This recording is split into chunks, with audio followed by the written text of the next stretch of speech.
What's up, everybody? It is a couple minutes after 7. We are live. How's everybody out there doing? Hold on one second. I just forgot to... Okay, I don't know if that screwed up the live stream, but I'm here. I had to go get my links, which I'm going to put in the comment section right now. Boom. There they are. I'm going to pin them to the top. Pin comment. Cool. We're good. How is everybody doing? The reason why I'm doing this live stream right now is because we have a brand new video dropping this Friday at 9 a.m. It's Wednesday now, in case you didn't know, which means tomorrow's Thursday, which means the day that follows that is Friday, which means I'm going to be dropping another new video. So this is the third video in our sort of 3-week experience, our 3 weeks of cherry pie, our 3 weeks of doing things completely different. So this Friday, 9 a.m., brand new video. And I gotta say, No Good Bastards was really different. Church was kind of different. This video that I'm dropping on Friday is, without a doubt, the most different video and the most different song out of this entire 3-week experiment that we've been doing together. So this is probably the most different song that I've ever released since you guys knew about me. So this Friday, 9 a.m., brand new video. It is, like I said, the weirdest one of them all. It's my favorite video and my favorite song out of these three, personally. Which probably means everybody else is going to hate it, because every time I really like something, it seems like nobody else does. So this Friday, 9 a.m., brand new music video. Tomorrow at 9 a.m., I'm dropping the artwork for this music video. So if you guys want to know what the song's about, kind of what the vibe of the video is going to be, meet me here, right here tomorrow at 9 a.m. and I will be dropping the artwork, and you'll see the title of the song, you'll see who's on the song, and you'll see what the song's going to be all about. So that's tomorrow at 9 a.m. Music video drops Friday at 9 a.m. I'm really, really excited. As always, there is 2 ways to see the music video before anybody else. I'm just going to make sure that I put the links in the comments here. Boom.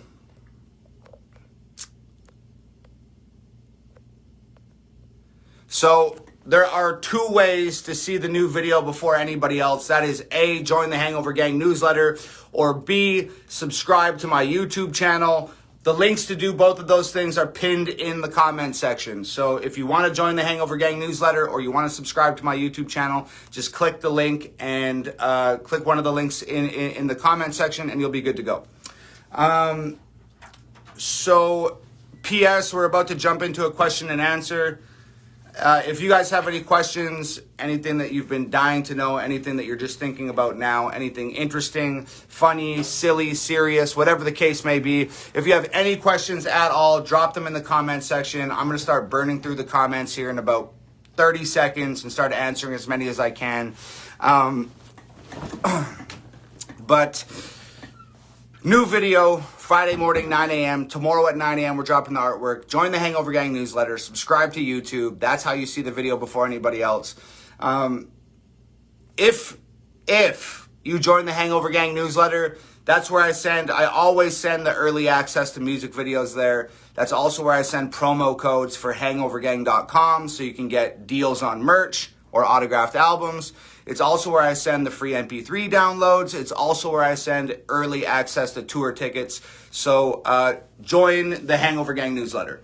New video Friday, blah, blah, blah. Artwork drops tomorrow. Yo, I got to say this real quick.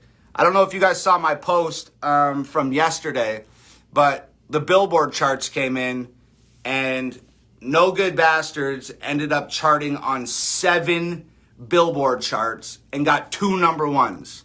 We charted at number 1 in rock digital sales, and we charted number 1 in alternative digital sales. So we got number 1 on 2 different Billboard charts in 2 different genres that aren't even my genre. Like, I don't know if people really understand how crazy it is, but a rapper just charted at #1 on the rock Billboard charts and #1 on the alternative Billboard charts. And that's amazing. We've got we've charted a lot on Billboard with rap songs, but to be able to chart in the rock category, in the alternative category, that's like super special. I wanted more than anything to be able to get on Billboard for my girlfriend and my best friend who have been in the last 2 videos with me. And I just really wanted to be able to present them with a Billboard plaque at some point in time. And you guys made that possible. So that's a very important thing. I also posted about that yesterday, but I have to just give a massive, massive, massive shout out to all you guys. I know that it's super annoying when I get on Facebook and in my Facebook story or on Instagram in my Instagram stories, and every single day I'm saying, guys, please go watch this video. Go share this video. Go download this song on iTunes. Stream it on Spotify. Download it wherever you download music. I know that stuff gets tired. I hate doing it. I hate feeling like I'm annoying you guys. It sucks. And I'm sure that you guys are annoyed because I'm annoyed at myself a lot of the time. But the thing is this. As an independent artist, I don't have a record label. I don't have a manager. I don't have a publicist. I don't have a PR team. I don't have marketing budgets. I don't have billboards in Times Square. I don't got planes flying in the sky writing my links in smoke. I don't got posters up around the city. I don't got radio. I don't have none of that. All I have is you guys and access to you guys through things like this, through social media. So all I can do when a new song comes out is sort of plead with you guys and badger you guys to watch and share and download and stream and blah, blah, blah, blah, blah. And I hope at this point in time, in regards to how annoying I am, I hope you can see that all the people out there, if you're watching this right now, if you saw me come on the internet and say, watch this, share this, stream this, download this, and you went and did it, look what you guys did. 7 Billboard charts and 2 #1s on No Good Bastards. And that's literally all because of you guys. That was your legwork. That was your hard work. All I did was make the song, shoot the video, and put it out into the world. You guys are the ones that watched it and shared it and streamed it and downloaded it. And you guys are the ones that got those Billboard plaques for us. So part of me feels like when those Billboard plaques get to the house, like they shouldn't hang on my walls. They should be hanging on your walls because you guys did that. And as much as you guys want to tell me congratulations, I want to tell you congratulations. Because as an independent artist, my machine does not work without you guys. You guys are the fuel. You're the gasoline that lights the fire. And that fire's grown so big and it's burning so hot that we got 7 Billboard spots and 2 #1s for one song in rock and alternative, which isn't even what we do. So I know that there's people in these big boardrooms, like that marketing directors that are working for the Cardi B's and the Nicki Minaj's and the Lil Nas X's of the world. And I know that there's people in those boardrooms, they got to just be tearing their hair out because they can't figure out, why do we have millions and millions of dollars put behind these artists' songs?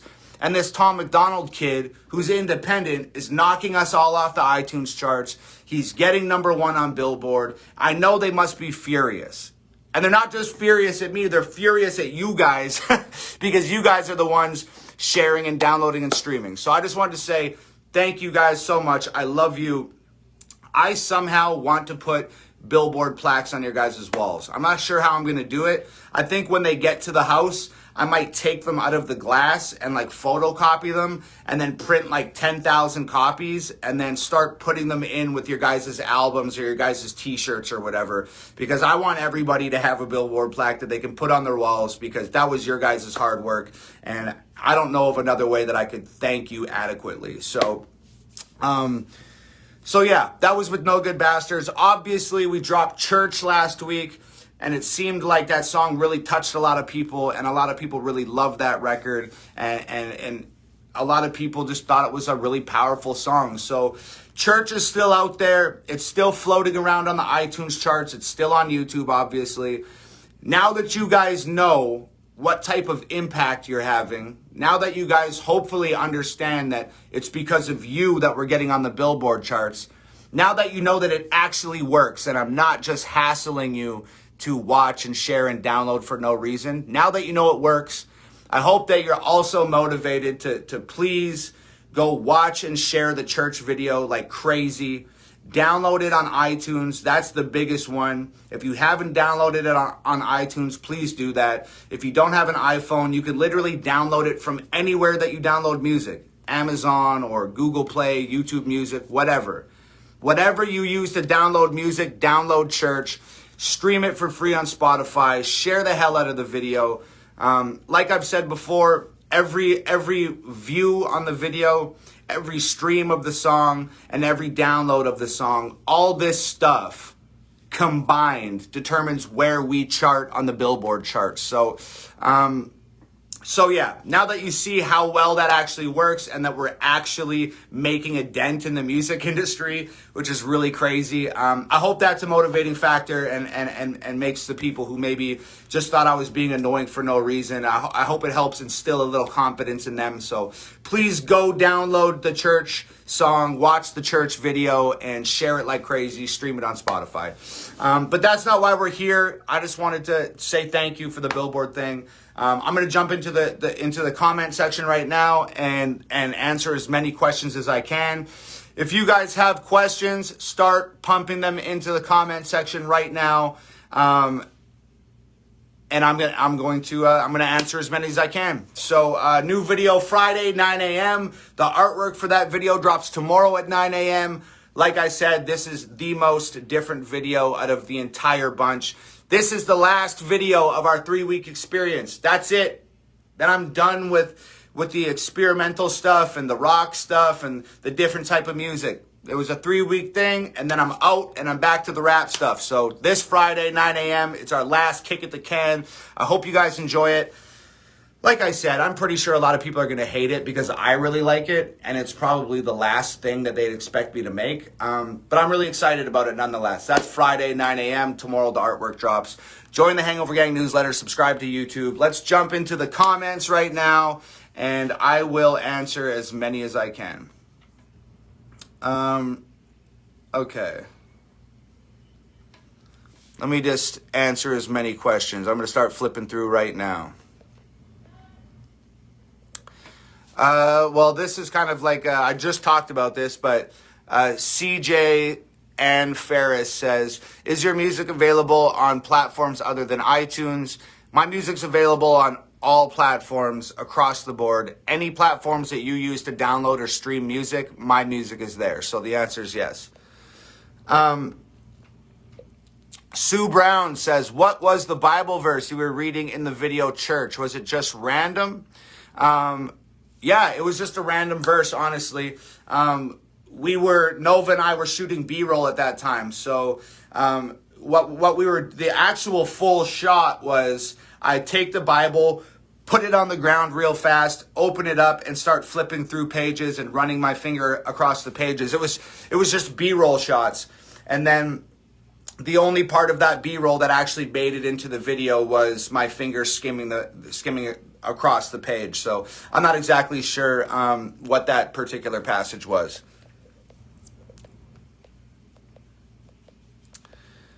Layla Ashburn says, do you still struggle with alcoholism? Church is seriously my story. I've been clean off drugs for 4 years, and this last year has me diving into alcohol, and I hate it. Well, congratulations on being clean off drugs for 4 years. That's incredible. 4 years might as well be a lifetime. That's amazing. Good for you. Do I still struggle with alcoholism? No, not really. And a lot of people have a misconception. They think that like I'm still like 100% totally clean and sober, which I'm not. But I haven't had a drink in probably like 8 or 10 months at this point. Like I I don't crave it. I don't need to have a drink. If something amazing happens in life, and I had a half a glass of champagne like 10 months ago or something. So if something really incredible happens and we want to celebrate, I'll have like a half a glass of champagne or something really chill like that, or maybe like a beer or something. But it doesn't set me off. It's not something that I'm chasing. I don't need to get drunk. I'm just over that. Drinking like literally almost killed me. It led to the worst 9 months of my life, where I literally considered committing suicide every single day for 9 months. And after you face something like that and you kind of figure out what you're made of, you don't ever need to go back into the darkness to test that, or antagonize that particular demon ever again. So yeah, I almost died. I got away from it. I've never gone back. It's no big deal. But I still remember that struggle like it was yesterday. That's the thing about songs like Church. Like, you can't write a song like Church. You can't write a song about going through hell unless you've actually been there and came back. So I remember it like it was yesterday. I think about it every single day of my life. Anytime I consider making a stupid decision or having a drink or something, I remember those 9 months and how I almost didn't make it out. So am I actively struggling right now? Not in any like drinking when I don't want to be drinking type of way. But it's something that'll stick with me forever. I'm going to be an old man thinking about this stuff every single day still. So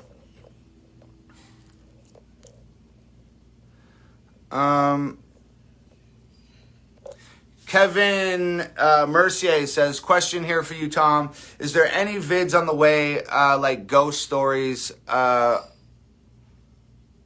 or you don't plan it for now? I don't really understand that question, but I'm just going to assume that you're asking if there's any videos from the Ghost Stories album coming. And there's not. That album's done for me. Maybe at some point in time we might do one or two, but I've moved on. I'm doing new videos to new songs now. I'm working on my next solo album, which I'm very, very excited about. It was crazy. At the beginning of this year, I told Nova, I'm going to write the best album of my life this year. And I can confidently say right now that I have not disappointed myself. I'm so, so happy. I cannot wait to give you guys this next solo album. It is the best thing I've ever done in my life. I cannot wait. And I'll be shooting videos for that instead of old albums.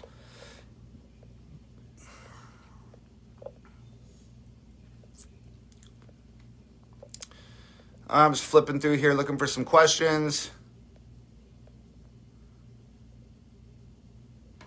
Kevin McCog says, can you give me some insight into Disgusting? Sorry if you've already talked about it. So Disgusting was a song off of one of my last albums.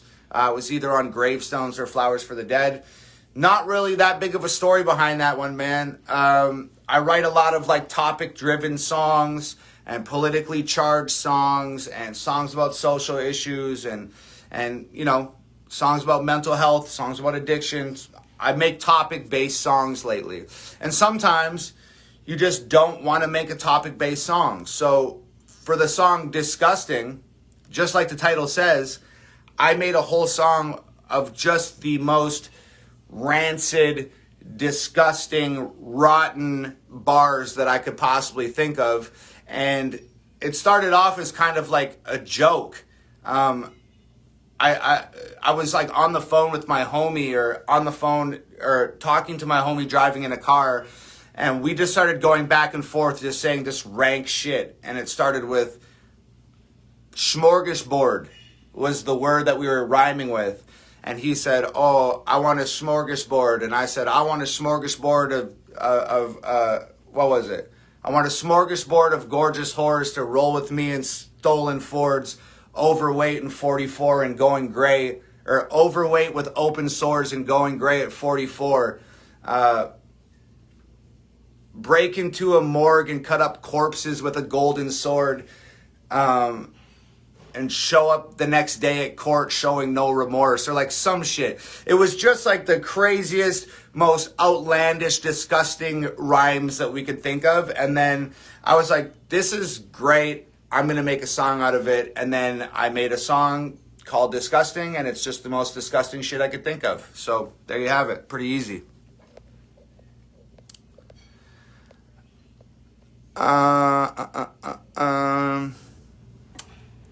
Somebody, Elena Benefield says, where's the little man Naz? Can we get a peek again at the cute little feller? I don't know where he is, actually. This is like the first time that he hasn't been in the studio. I think he's probably out there with Nova. But Naz is doing great. As everybody knows, he had to go to the doctor last week. And then I haven't been able to give you guys the update on Naz because I've been dropping so many music videos and so many things have been happening that I've needed to post about. I haven't been able to give you the update on Naz. So the update on Naz is we took him to the doctor because he had a lump on his butt. They did a biopsy of it to see if it was cancerous or what it was. And then we got the results a few days ago. It was not cancerous. It was just some sort of inflammation under the skin. Not a big deal. So Naz is totally okay. He's in good health. He's happier than he's ever been, which is really, really, really amazing. And I appreciate you asking, Elena. Thank you. Delaney Smith says, what is the first thing you want to do when you and Nova can go out again? I'm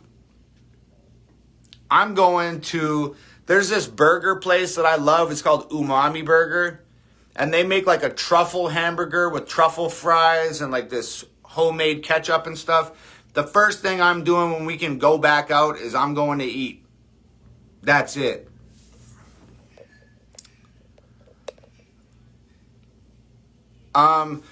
Melissa Troutman says, what was the significance of the face paint in Canceled? Yo, it's funny because I watched all the reaction videos to my video, Canceled, and everybody thought that the green face paint meant something different. Like some people thought it was a reference to the Mask movie. And some people like were digging on the internet about green face paint and came up with all these other theories and stuff. And the honest truth is not that cool of a story. I literally was just like, hey, I'm going to buy some green face paint off the internet and I'm going to smear it all over my face and rap this song. That was it. I bought some black lights because I wanted it to glow. It didn't glow the way that we wanted it to. The black lights weren't strong enough. The paint wasn't as high quality as it should have been. But I was like, fuck it. It looks cool. Put it in the video. I don't give a shit. So there wasn't really any significance other than I wanted to paint my fucking face and look like a weirdo in a music video. That's really it. Unfortunately, I wish I had a cooler story for you, but I don't. Carson West says, Tom, why don't you get a SpongeBob SquarePants tattoo? All my tattoos are black and white, and all my tattoos mean something to me. And I don't need SpongeBob on my skin, part of my body for the rest of my life. I don't need that. Like, you know what? This is the weird thing about SpongeBob is like, I really like iconic characters. Like I like SpongeBob and Ronald McDonald and Merlin and Dexter's Laboratory and Casper and Pikachu and shit like that. I just like really iconic pop culture characters. I think it's amazing that people can create them and that they catch on and they're so simple and it's just like a bubbly, colorful thing that just works and people fall in love with it and it just becomes this iconic symbol in pop culture. And that's why I like those things. But I don't watch like the Pokemon show. I don't watch SpongeBob. I don't fucking eat at McDonald's. Like I just like the characters and the aura around those characters. So like I've really liked SpongeBob for a long time. I have a SpongeBob carpet in here as well. And then like one night I was laying in bed and Nova's like, have you ever actually seen SpongeBob? And I was like, oh yeah, I've seen like parts of SpongeBob. Like I've seen parts of episodes, but I've never like sat down and watched SpongeBob. And she's like, I don't think you'd like it. And I was like, I'm pretty sure I'd fucking like it. I like SpongeBob. I think he looks cool. I like the colors. I'd like the show. And she's like, I don't know. And I was like, put on an episode of SpongeBob. We'll watch it right now. So Nova finds an episode of SpongeBob, puts it on TV. Man, I watched that motherfucker for about like 2.5 minutes.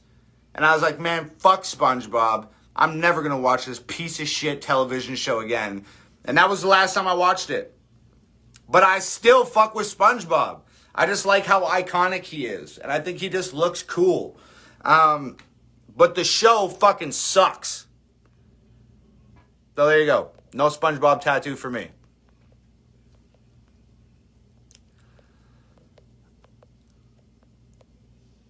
Rusty T. Reed says, think about doing these live videos on YouTube so we can support you financially through the super chat function.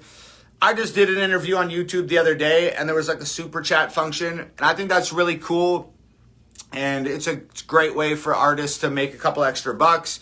But for me, it's like, I'm cool doing live streams here. I don't need to be making money off of answering people's questions. Like, I'm totally fine for that. Like, I was asked if I wanted some of the money from the super chat in the interview yesterday, and I just said, nah, just like keep it or donate it to a charity.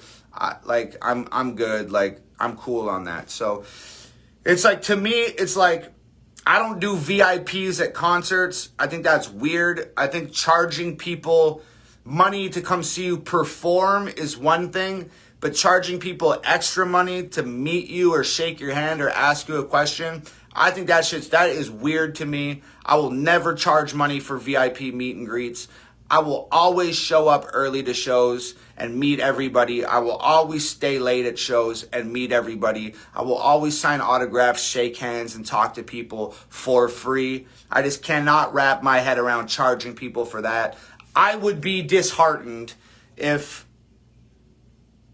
I was meeting my favorite artist and the only reason he even gives a shit about talking to me is because of monetary gain on his part. Like it's a fiscal transaction.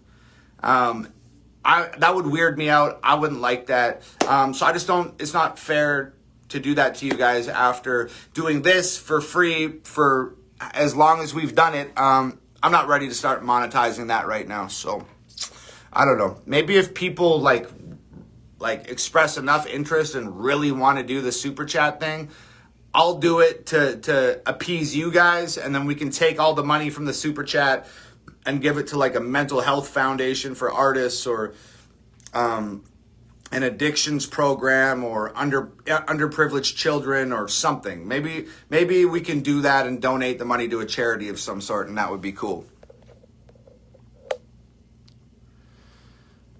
Tony Wise says, if you still wrestled, who would be your dream match? And thanks for being cool with your fans. Thanks, Tony. Yeah, it's the least I could do. Dream match, if I was still a wrestler, there is no other answer. It's gotta be Steve Austin.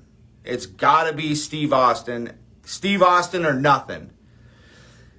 And he's retired, and I'm pretty sure my whole goal right now is to just blow up big enough that Vince McMahon calls me and says, hey kid, I got a spot for you on this show. And then I can go get my little 5 minutes of fame in the WWE, which I've wanted to do since I was a small lad.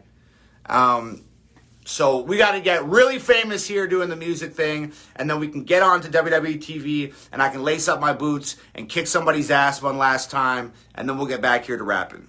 That's the goal. Amber Lynn says, I love the knuckle tattoos. Can you explain why you chose to put those words there? So it says, fear only yourself. I got that when I was going through like a mental breakdown, because I truly do not remember being afraid of anything in my life to the level at which I was afraid of myself when I was having a mental breakdown. I learned when I was having that mental breakdown how powerful I am as a person. Not only how powerful I am for surviving that anguish and that turmoil and coming out the other side stronger and better than ever before, but I learned how powerful in a negative way I was. I was so powerful in my mind that I could actually destroy everything about myself in the small, like, what took me 27 years to build, I could destroy it in 9 months, no fucking problem. And that was terrifying. When you see everybody has a good side and a bad side, and it's great when your good side is strong, but when you find out that how powerful and how strong your bad side is, it's pretty scary. So that's what that was. Fear only yourself, and that's the knuckle tattoos, and that's why I got them. Jagger Bennett says, why would you not wrestle Bret Hart? I think Bret Hart's a whiny little bitch, and I'm not into it. Long and short of the thing. What else we got going on here?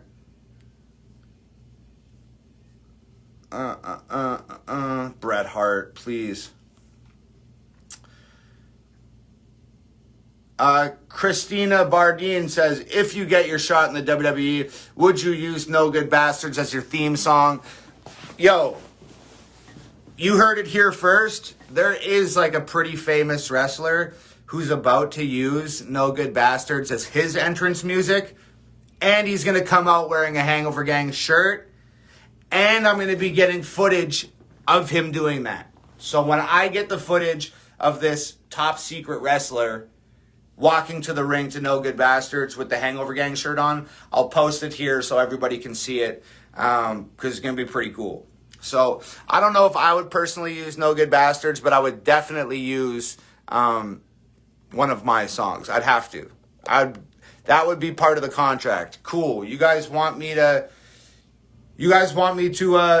wrestle here? I'm coming out to my own music. Amy Kelly says, was the video for Gravestones filmed at the Griffith Park Observatory? No, it was not. It was filmed at just a house in the hills. But I think you could see the Griffith Park Observatory like in the background, like up on the hill in the distance if you look close enough. Buddy Gray says, when you're touring and concerts come back, will you be bringing Brandon with you? Well, Buddy Gray, you've clearly never been to a Tom Macdonald show, because when I go on tour, I bring Brandon on every single tour. I bring Nova on every single tour. And the last tour I did, I brought my dad with me. So if you come to one of my shows, it's just like I said it in the song My Fans. My shows are literally a family reunion. It's me and all of you guys and my best friend and my girlfriend and my father. It's pretty freaking cool. It's pretty special. I don't know any other rappers that are touring with their girlfriend, their best friend, and their dad. But this guy does.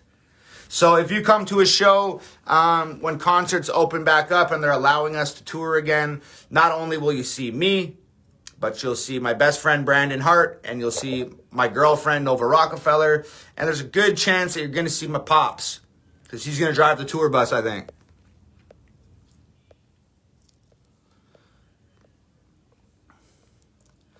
Yo, listen to this backhanded compliment. No offense, but there hasn't been many rock songs coming out lately. Having said that, No Good Bastards still rocked.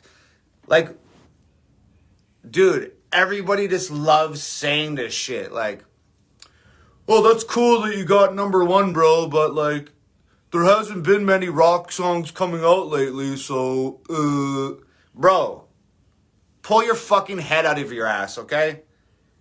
An independent artist who's a rapper just got number one on the Billboard charts, okay? Do you know how many artists there are on planet Earth? Literally fucking tens, if not hundreds of millions. You know how many artists ever get onto the Billboard charts, period? Probably like fucking less than 1%. So like, you said you're a fan, and you said that you enjoyed the song, and I get it, and I appreciate that. But also, the little like backhanded compliment, eat fucking shit, bro. If it's so easy, and so few rock songs are coming out right now, I've been playing guitar for like 8 months. That song, No Good Bastards, that charted at #1 on Billboard, that's the first guitar riff I ever played, okay? I've been playing guitar for like 8 months. I got like 7 guitars. I'll fucking send you one of these motherfuckers. You can sit down in your house independently and record your own music and make your own beat and write your own song and shoot your own music video, and then you can release it on YouTube, and let's see how fucking well you do. My guy. Jericho Rain Lamb says, I am trying to quit smoking. Any advice? That's a tough one, man. Get the gum. Get the gum or get the patch. That's your best bet. Replace it. Replacement therapy.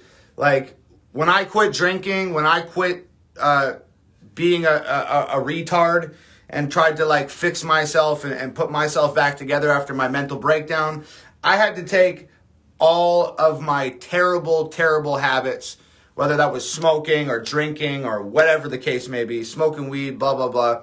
I had to take all my terrible habits and I had to replace them with other good habits. So, you know, drawing, running, lifting weights, exercising, swimming, meditating, reading, blah, blah, blah, blah, blah. I've personally found in my experience, the best way to deal with bad habits is to replace them with good habits. So if you smoke or you drink or something, to me, it's like you need like a jump off point. And usually what that's been for me in the past is I'll get one of those like 30-day cleanses. And then I do the 30-day cleanse, eat the shit, drink the liquid, take the pills, whatever. Shit my fucking brains out for 30 days, get cleansed.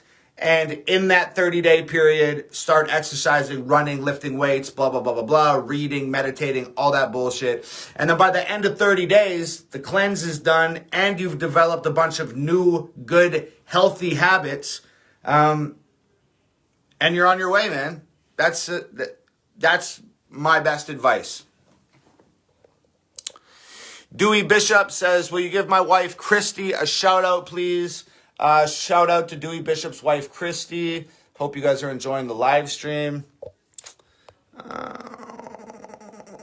I'm just flipping through here. Carl Pizza says, Tom, you're bulking up. Do you work out every day?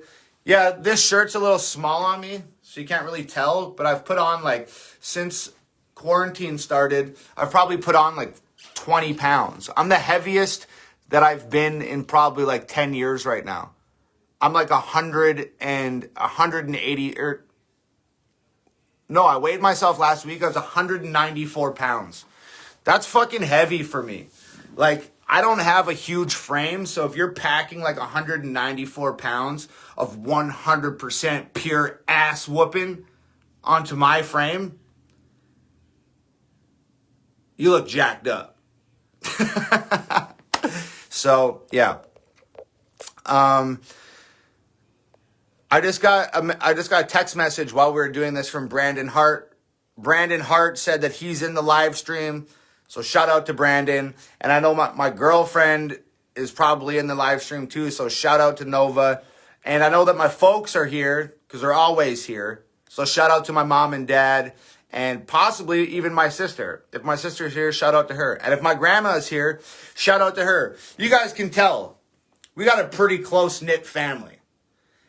I don't know how many rappers out there are doing live streams and their grandma and their mom and their dad and their sister and their best friend and their girlfriend and everybody's tuned in to watch a rapper talk shit about nothing for an hour. We got a pretty tight circle over here, my guy. Okay, what else we got going on? I'm just flipping through here. I guess this would be a good time for me to circle back one time really quickly and just say, brand new video drops this Friday, 9 a.m. Like I told you guys, this one is, out of all of the videos in this 3-week experience, this one is the most different. You're going to be able to tell literally the second I drop this artwork tomorrow morning at 9 a.m., you're going to be like, what the hell is this? Tom has never done a song like this before. You'll know the second you see it. So video drops Friday morning, 9 a.m. The artwork drops tomorrow morning at 9 a.m. Join the Hangover Gang newsletter. Subscribe to my YouTube channel. Those links are pinned in the comments. Super easy to find. And when the live stream ends, I'll put them into the comments again. When you see my comment, give it a like. It'll push it further up in the feed, make it easier for other people to find. I'd appreciate it. Join the Hangover Gang newsletter. Subscribe to YouTube. What was I going to say? Oh, we opened up this live stream talking about No Good Bastards and how your guys' help did that song so much justice and got 7 Billboard charts, which that one kid said wasn't very impressive because there hasn't been any new rock songs lately. Come to a show and say that to me. We talked about No Good Bastards. I harassed you to go download and share church and stream church. So I just want to say one time really quick, when this video drops on Friday, like I've said, this is a completely different type of music for me. And I'm terrified at how it's going to do. I'm worried that people are going to hate it and then they aren't going to watch it. They aren't going to share it. They aren't going to download it. They aren't going to stream it. They're just going to hate it and tell me how much they hate it. And then I'm going to have to read comments for 3 days of people telling me that this song sucks. So please, you guys know how important it is. The proof's in the pudding at this point in time. You saw the Billboard charts. You see that the church is at 2.5 million views in 5 days or whatever it is. You know how much your help actually helps. It works. So when you see this new video drop, please share it like crazy people. Post it on your Facebooks. Post it on your Instagrams. Post it on your TikToks. Post it on your Twitters. Post it on your YouTube communities. Post it everywhere you can. Share it everywhere. Send it to your friends. Put it in your stories. Anything you can do with this new video on Friday, I would appreciate the hell out of it.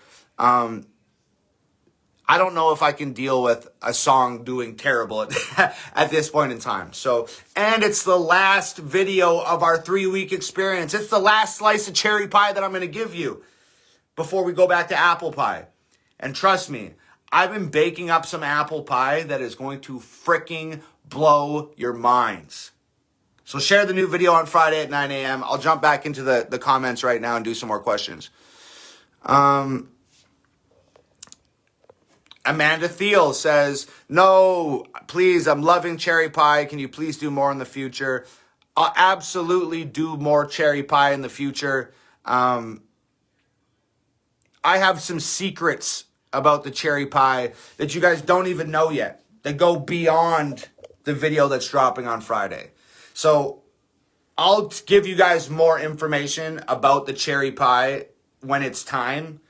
So just stay tuned, because I know I've told you guys that I have 3 surprises, and one was No Good Bastards, and one was church, and the 3rd surprise is this video that I'm dropping on Friday.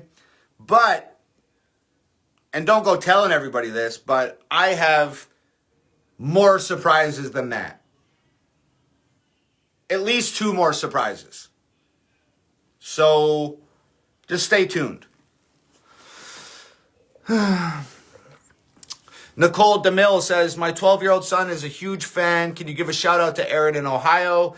Shout out to Aaron in Ohio. If you're watching this, your ma asked me to give you a shout out, and shout out to you, brother.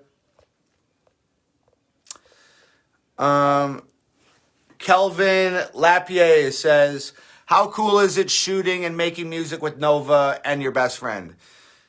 Honestly, dude, Kelvin, it is the most rewarding experience in my career thus far.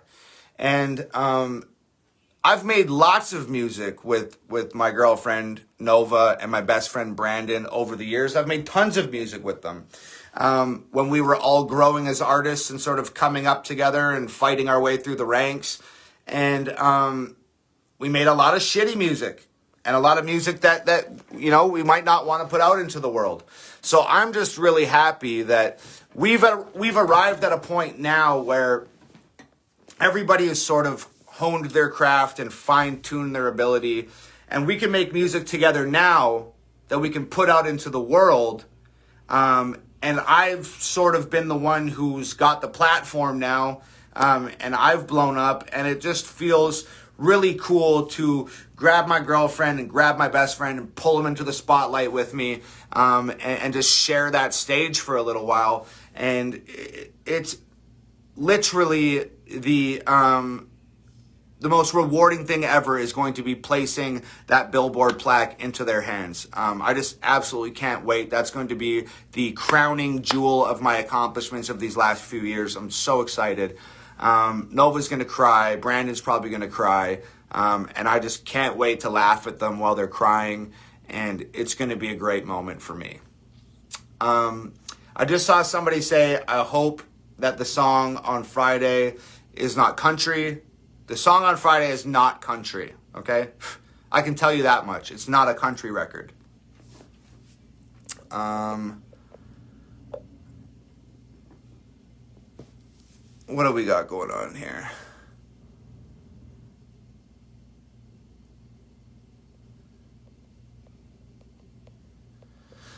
Shane Edmonds says, in the interview with Officer Tatum, you said the world shook and reality seemed to break during the breakdown. Was that around the year of 2016? That was a huge year for certain people. I'm not exactly sure. I don't recall which year that I had the breakdown, but 2016, 2017 is probably about right. I'll have to look into that for you.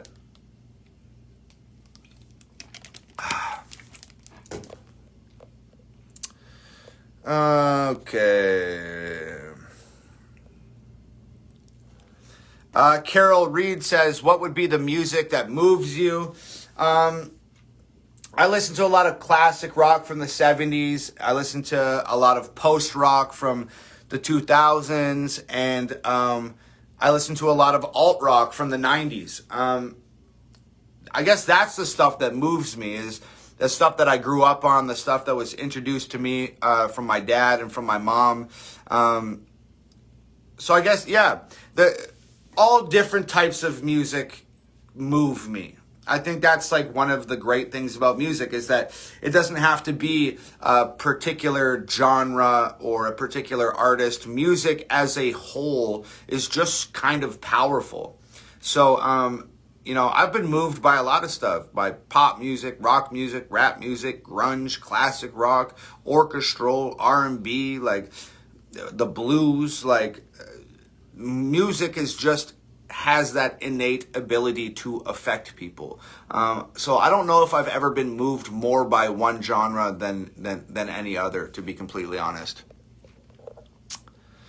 Matt Miner says, were you in an actual church, and how long have you been friends with Brandon? So Matt is referencing the last music video, Church. No, we weren't in a church.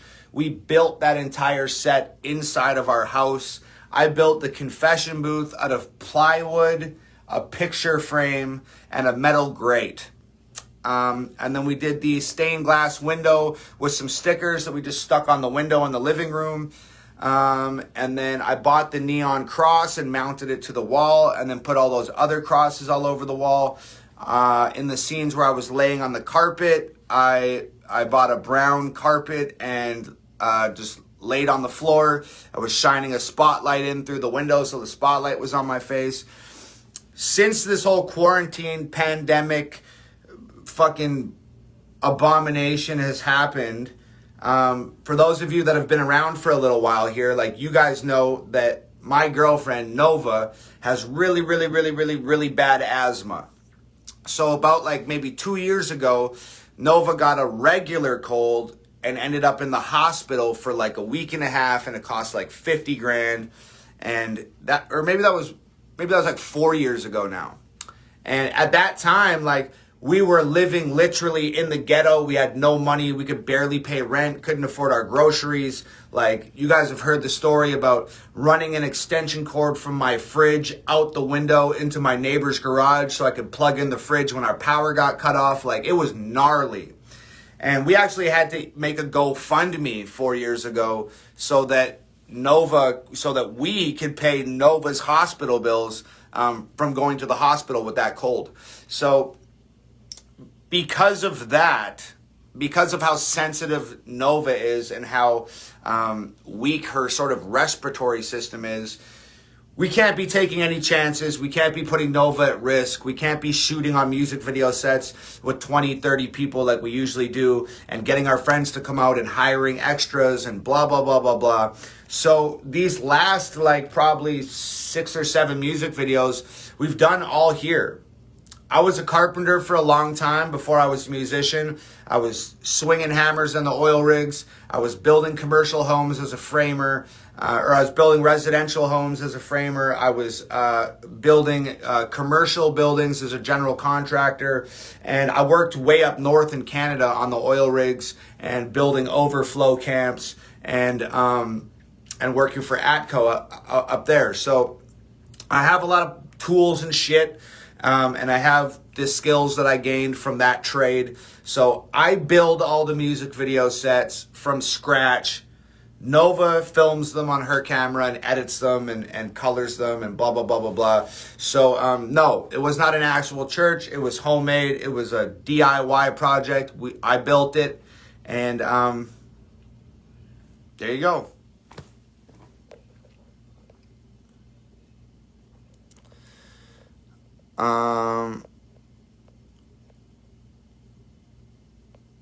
I'm just flipping through your guys' comments here. Give me like 1 second.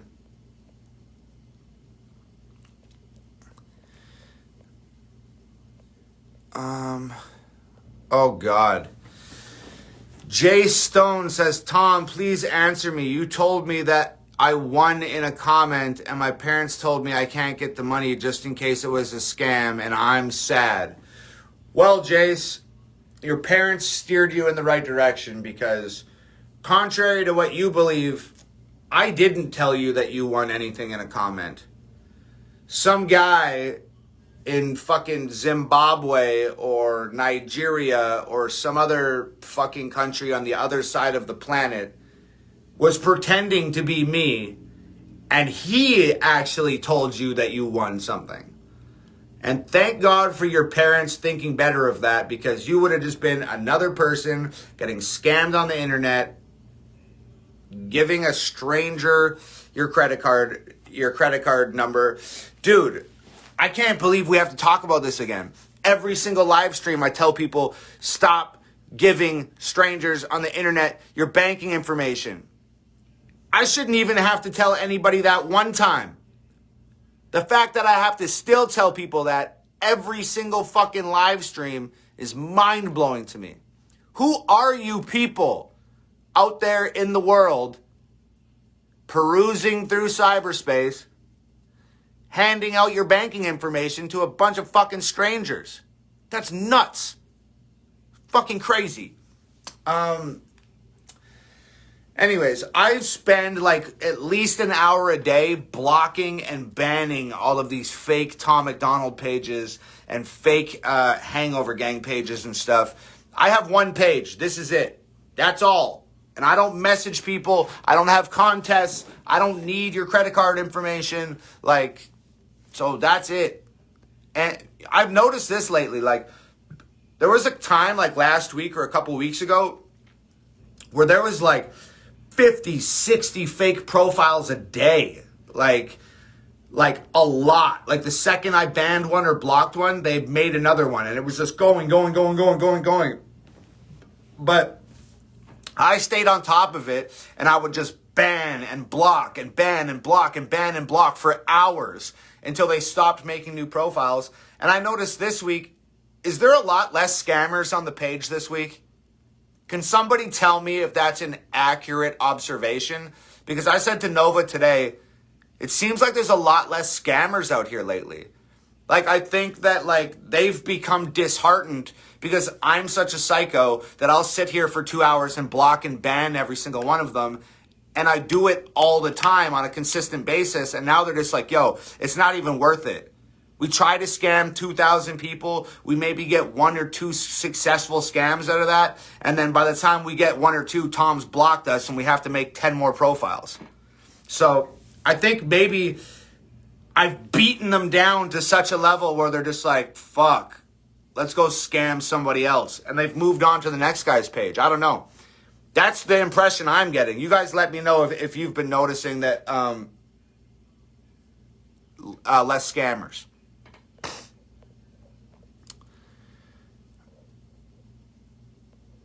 I'm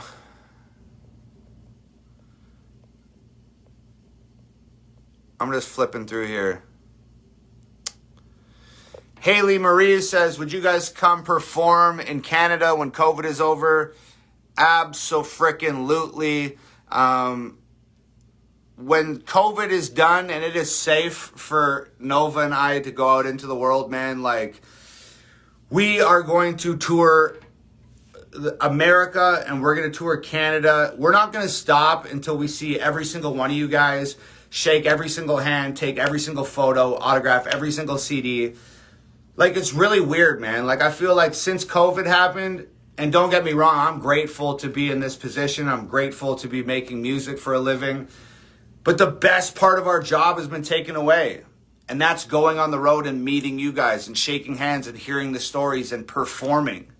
Without that aspect of being a musician, you're pretty much just stuck rhyming words in your phone all day and recording songs and shooting music videos, which is fun, but it's just not the same as getting out there and meeting the people and shaking the hands and kissing the babies and doing the whole thing, you know?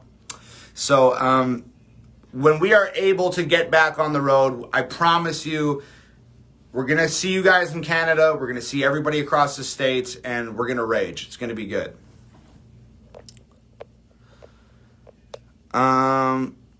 Laura Johnson says, do you plan on getting a haircut or do you always plan to have long hair? I mean, I plan on having long hair for now. It took this long to grow the fucking thing out.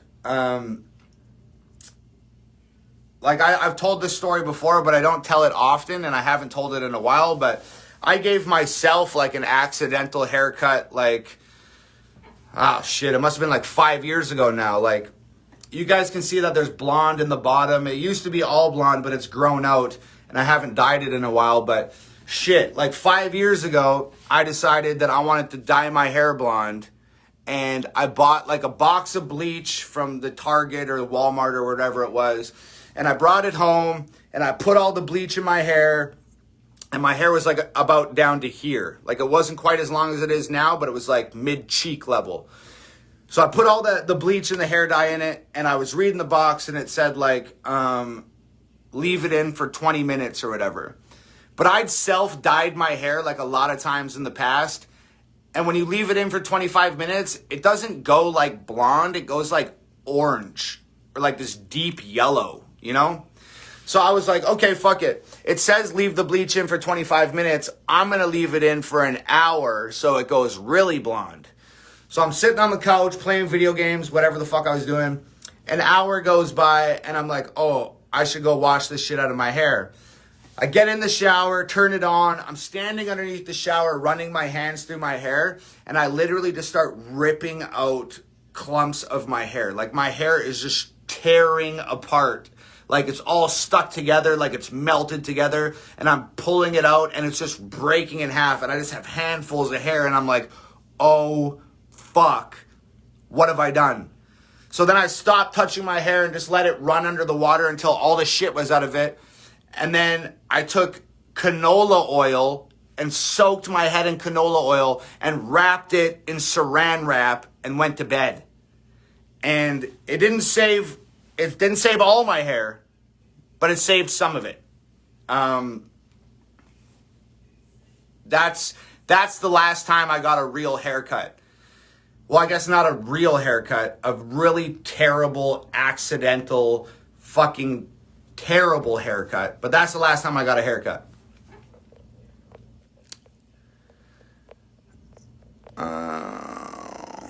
Okay.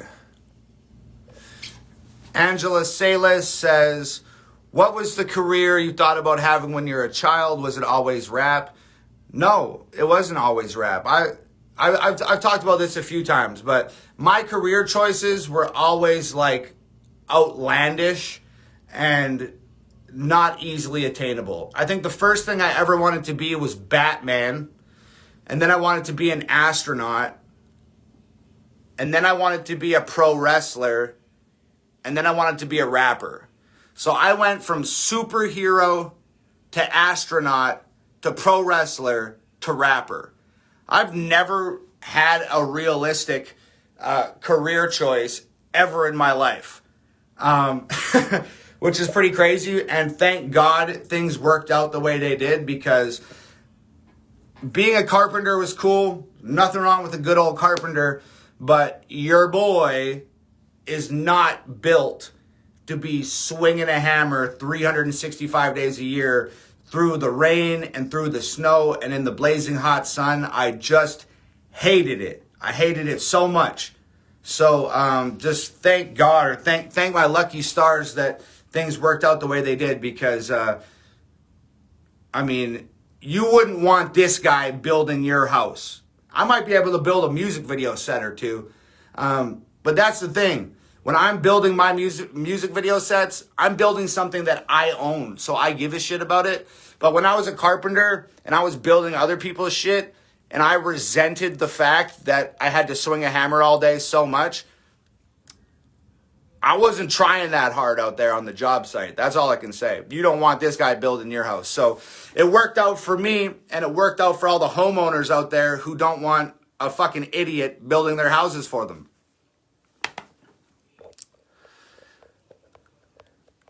What we got going on here?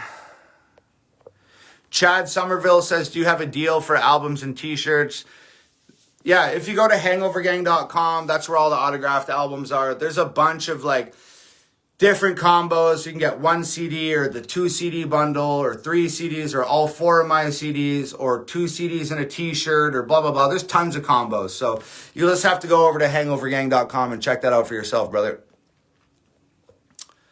Nicole Christopher says, will your new solo album have the songs you have recently done in the past 6 months? So that's a good question, Nicole. I'm just going to answer it like this. My new solo album,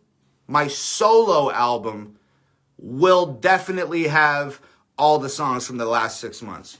The Fake Wokes and the Clown Worlds and the Best Rapper Evers and all of those big songs that you're probably referring to. All of those songs will be on my solo album. But there may or may not be another album dropping before my solo album, which will have a bunch of other songs on it. That's all I can say. I've already let too much of the cat out of the bag. Robin George what was the inspiration or driving factor for the song I'm Sorry? So if you guys know the song I'm Sorry, you know that she's referring to that song where I sort of started out apologizing for things. I apologize for dissing somebody. I apologize for some controversial things that I'd said in music. I was apologizing for a lot of different things that people were sort of mad at me for at that time. But then all of a sudden the song switches and it's pretty much just like, fuck you, I'm not apologizing for anything. And I mean, that's really what the inspiration was. Like, I'm going to make the music that I make. I'm going to say the things that I say. And I'm going to stand on that. I'm not here to apologize. I don't fucking say I'm sorry. Unless it's in the song I'm Sorry, and I'm literally just trolling everybody that wants me to apologize for shit. So that was the inspiration.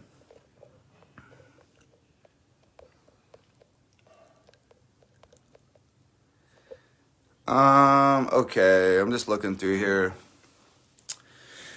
Ruth Sorge says, do the words and ideas for songs come to you easily? Do you ever get writer's block? This is the thing. I talked to my friend the other day about writer's block because he was experiencing it. And like, this is the thing. When you want to write music, when you sit down to write music, if you want to be doing it, you won't have writer's block because you want to be doing it and clearly you have something to say. If you're looking at writing as some sort of job or a necessary part of your occupation and you're sitting down to write when you don't want to write and you don't have something to say, then you're going to have writer's block. I don't think that writer's block is a real thing. You either have something to say or you don't have something to say. I don't sit down to write music when I don't have anything to say. If I got some shit I need to get off my chest, I sit down and write music. So I don't have writer's block. I've never once in my life had something to say and wanted to write music and then sat down and have not been able to say it. So I think writer's block is just like a fiction of a figment of our imagination. It's like if you sit down and you try to write something and you can't, it's because you don't have anything to say. You're not supposed to be writing music right now. Get up, put the pen and paper away, and go fucking do something else. And next time when you feel like you have something to say, pick up the pen and the paper again and you'll say it. That's really it.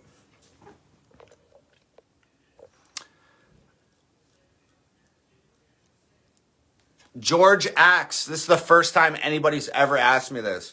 George Axe says, I'm just curious, I think it's awesome, but why did you and Nova name the female dog a male name?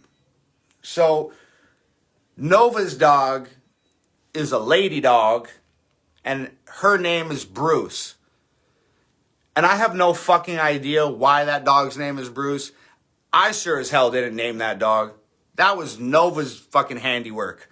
But at the time, I think what was happening was Nova was just rescuing mass amounts of dogs from the street because she lived in a neighborhood a neighborhood that I would end up living in.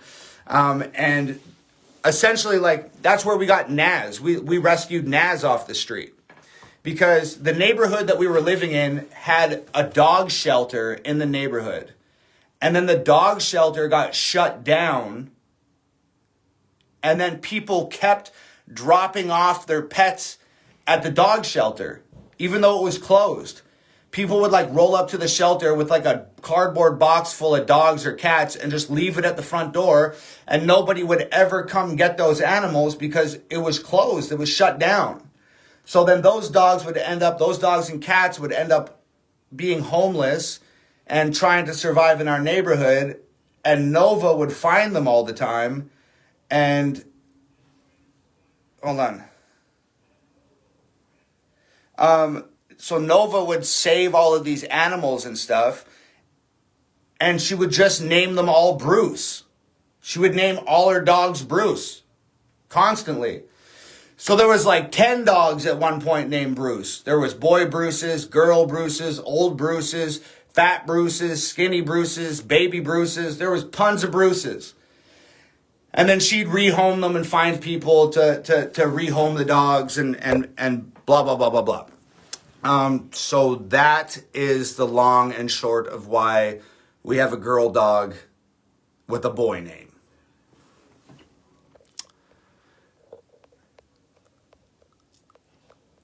What do we got going on here?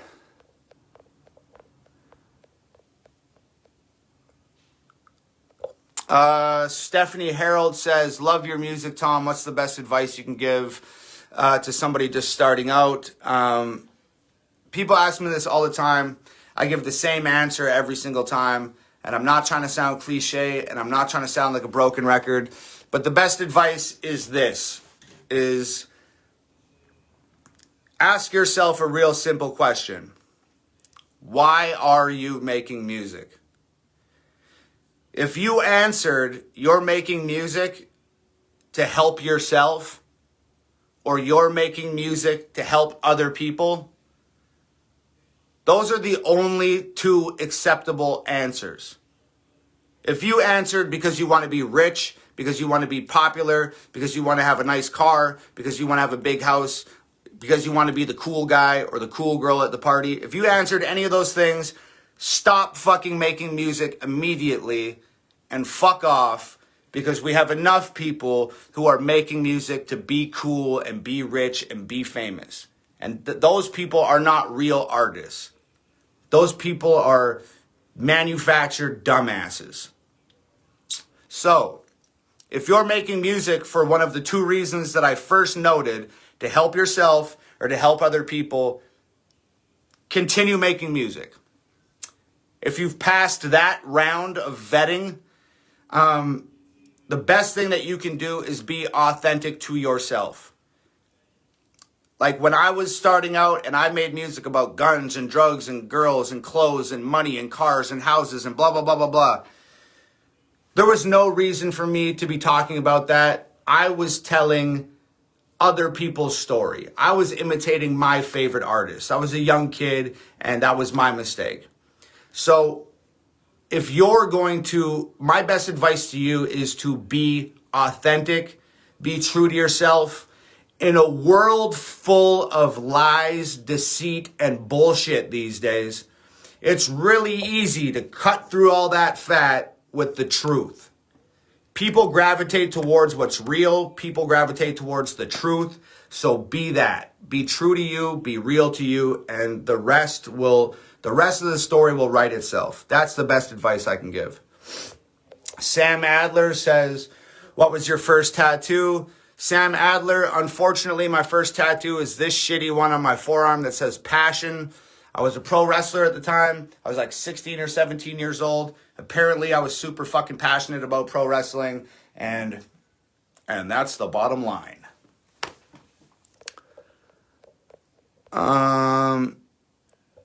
Amy Furlong says, what kind of milk do you prefer? Whole milk, 2%, almond milk, etc.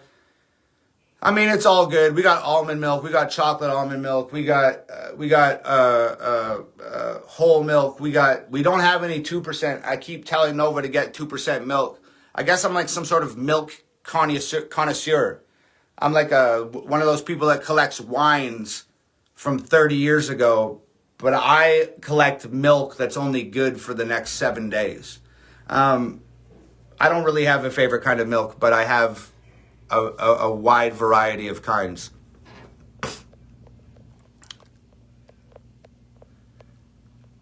Amanda Givens says, seriously, how do you sign all of those CDs? Will it ever become too much?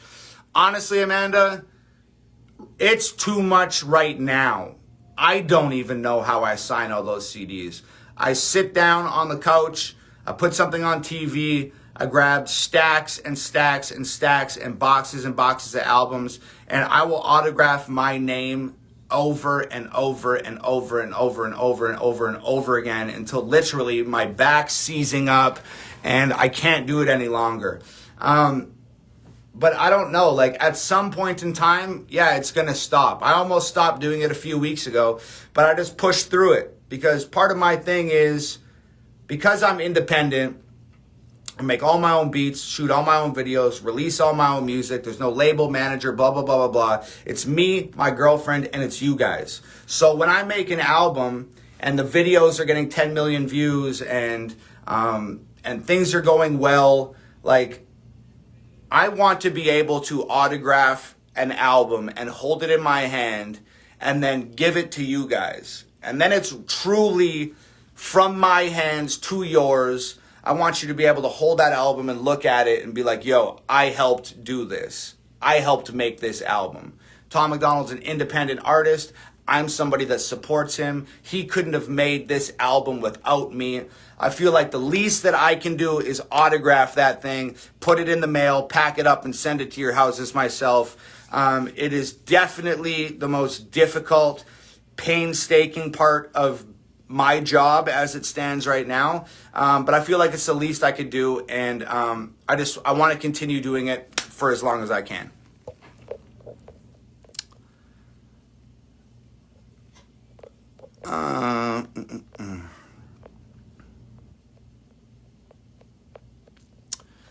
I'm just flipping through here, looking for questions.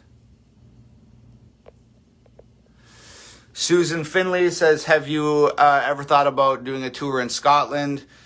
I've never thought about doing a tour in Scotland, but Scotland is on my list of places that I desperately want to go. I want to go Scotland, Sweden, Switzerland. Yeah, so Scotland's on my list.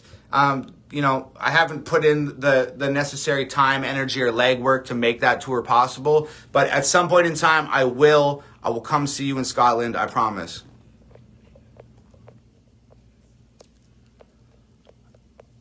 Okay, what else we got going on here?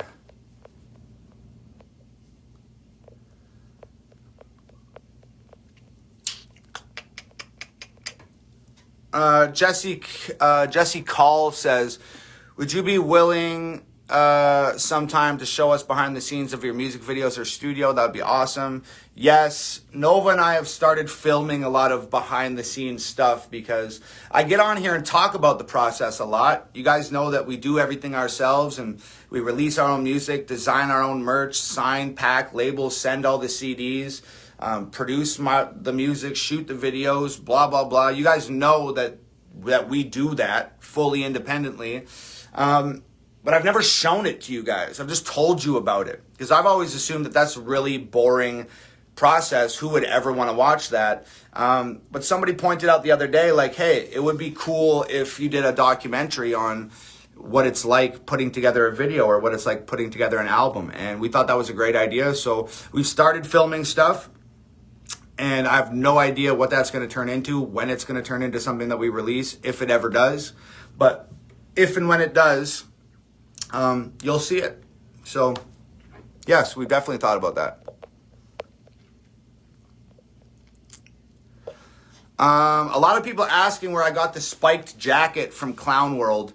Plus, I posted a photo in the spiked jacket today with like a bald head and all the spikes on the leather jacket. It's actually hanging in the closet, like right here. I ordered it online. I think I got it on Etsy or something, and it was shipped here from like some weird place. Like, the guy hand makes all of them. Like, he hand makes every single spike. And like, the jackets didn't start out looking like that. It was a regular leather jacket. All the spikes you see, there were these flat studs, like flat metal studs all over it. And I said to the guy, hey, take all those flat studs and replace them with like 2-inch spikes. That's the jacket I want. And then he was like, okay, cool. And he made it and then shipped it here. So I found the guy on Etsy though.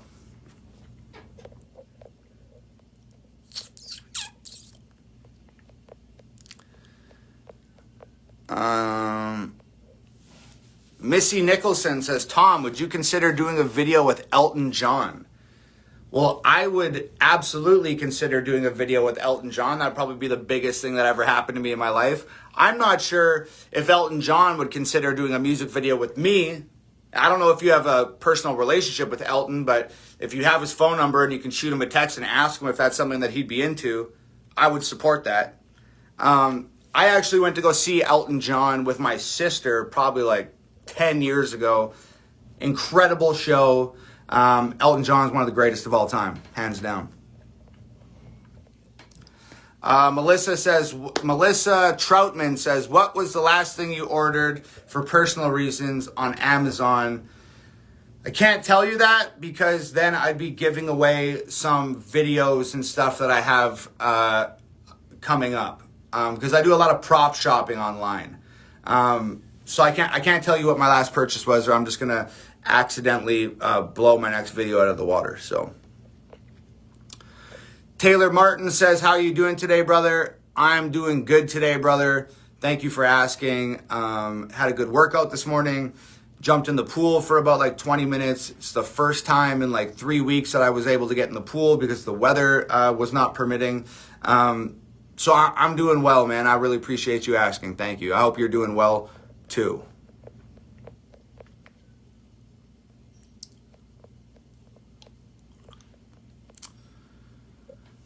Mohammed Dimax says, how did you come up with your unique style of rapping?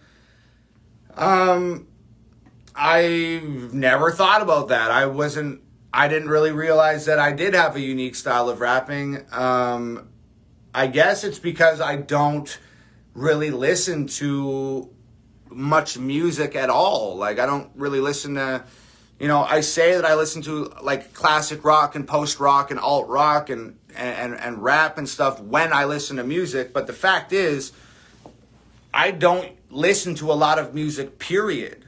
I listen to podcasts when I'm working out. I listen to podcasts when I'm sleeping and when I wake up in the morning. I listen to a lot of podcasts and I just work nonstop. Work. So it doesn't leave a lot of time for me to just sit around and listen to music. Plus, I spend so much time of my own working on music that it's like, I think if you work on movie sets all day, the last thing that you want to do when you get home is watch a movie, probably. I work on music so often that the last thing that I want to do is sit around and listen to other people's music. So I just don't. So maybe that's why my rapping is quote unquote unique, because I'm not influenced by a vast number of other artists, because I just don't listen to that much music. That's probably the best explanation I could give you. And that's just a guess, honestly. Okay.